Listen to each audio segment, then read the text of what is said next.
ಸ್ನೇಹಿತರೆ ನಮಸ್ಕಾರ. ನೋಡಿ, ಈ ಲ್ಯಾಂಡ್ ಬಂದು 1 ಎಕರೆ 7 ಸೆಂಟು. ನೋಡಿ ಪಟ್ಟಾಕಲ್ ನೋಡಿ, ಇಲ್ಲಿದೆ ನೋಡಿ, ತೋರಿಸ್ತೀನಿ. ಇದು ಬಂದು ತಾರ್ ರೋಡ್ ಸ್ಯಾಂಕ್ಷನ್ ಆಗಿದೆ ಸ್ನೇಹಿತರೆ. ಸೊ ಮುಂದೆ ಬೋರ್ಡ್ ಸಹ ಹಾಕಿದ್ದಾರೆ ತಾರ್ ರೋಡ್ ಸ್ಯಾಂಕ್ಷನ್ ಆಗಿದೆ ಅಂತ. ಸೊ ಈ ಕಡೆನೂ ವಿಲೇಜ್ ಇದೆ, ಈ ಹಿಂಭಾಗಕ್ಕೂ ವಿಲೇಜಸ್ ಇದೆ. ಡೆಕ್ನಿಗುಡಿಗೆ ವೆರಿ ನಿಯರ್ ಬೈ ಪ್ರಾಪರ್ಟಿ ಇದು. ನೋಡಿ ಪಟ್ಟಾಕಲ್ಲು. ಸೊ ಈ ನೇರಿಗೆ ಬರುತ್ತೆ, ಈ ನೇರಿಗೆ ಬಂದು ಆ ತೆಂಗಿನ ಮರ ಕವರ್ ಆಗುತ್ತೆ. 1 ಎಕರೆ 7 ಸೆಂಟು. ಆ ಹುಣಸೆ ಮರನ ಸೇರಿಕೊಳ್ಳುತ್ತೆ. ಸಿದ್ಗಿದೆ ಸ್ನೇಹಿತರೆ, ಆಚೆಯಿಂದನೇ ತೋರಿಸ್ತೀನಿ. ಆ ಹುಣಸೆ ಮರದ ಪಕ್ಕನೇ ಬರುತ್ತೆ ಪ್ರಾಪರ್ಟಿ. ಇದು ಲ್ಯಾಂಡ್ ಬಂದು ಎಕ್ಸಾಕ್ಟ್ 1 ಎಕರೆ 7 ಸೆಂಟ್ ಇದೆ. ಸೊ ಇನ್ನೂ ಎಕ್ಸ್ಟ್ರಾ ಲ್ಯಾಂಡ್ ಆ ಕಡೆ ಬರ್ತಿತ್ತು ಇವ್ರದ್ದು. ಸೊ ಅದನ್ನು ಹಿಂದೆಗಡೆ ಅವ್ರಿಗೆ ದಾರಿ ಇಲ್ಲ ಅಂದ್ಬಿಟ್ಟು ಇವರು 12 ಅಡಿ ದಾರಿ ಬಿಟ್ಕೊಟ್ಟಿದ್ದಾರೆ ಆ ಕಡೆ ಲಾಸ್ಟಲ್ಲಿ. ಸೊ ಆ ದಾರಿನೂ ಉಪಯೋಗ ಮಾಡ್ಕೊಬೋದು, ಅದೇನು ಅವಶ್ಯಕತೆ ಇಲ್ಲ. ಇದು ತಾರ್ ರೋಡ್ಗೆ ಅಂದರೆ ಈ ಸ್ಕೆಚ್ ರೋಡ್ಗೆ ಮುಂದೆಗಡೆ ಇದೆ ಪ್ರಾಪರ್ಟಿ. ಎಕ್ಸಾಕ್ಟ್ ಬಂದು 1 ಎಕರೆ 7 ಸೆಂಟ್ ಬರುತ್ತೆ, ಡ್ರೈ ಲ್ಯಾಂಡು.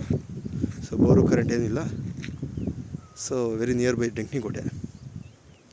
ಮತ್ತು ಬೆಂಗಳೂರಿಗೂ ತೀರಾ ಹತ್ತಿರ ಸ್ಥಳ ಇದು ಸ್ನೇಹಿತರೆ. ಲೊಕೇಶನ್ ನೋಡಿ.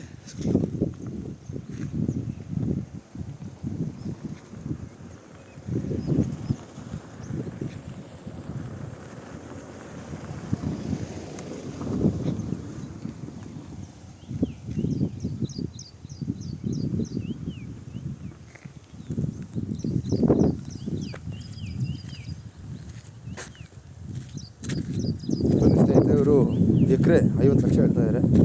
ಸೊ 1 ಎಕರೆ 7 ಸೆಂಟ್ ಬರುತ್ತೆ. ಭಾಳ ಚೆನ್ನಾಗಿದೆ ಪ್ರಾಪರ್ಟಿ. ಮುಂದೆ ವಿಲೇಜ್ ಬರುತ್ತೆ, ಹಿಂದೆ ವಿಲೇಜ್ ಬರುತ್ತೆ.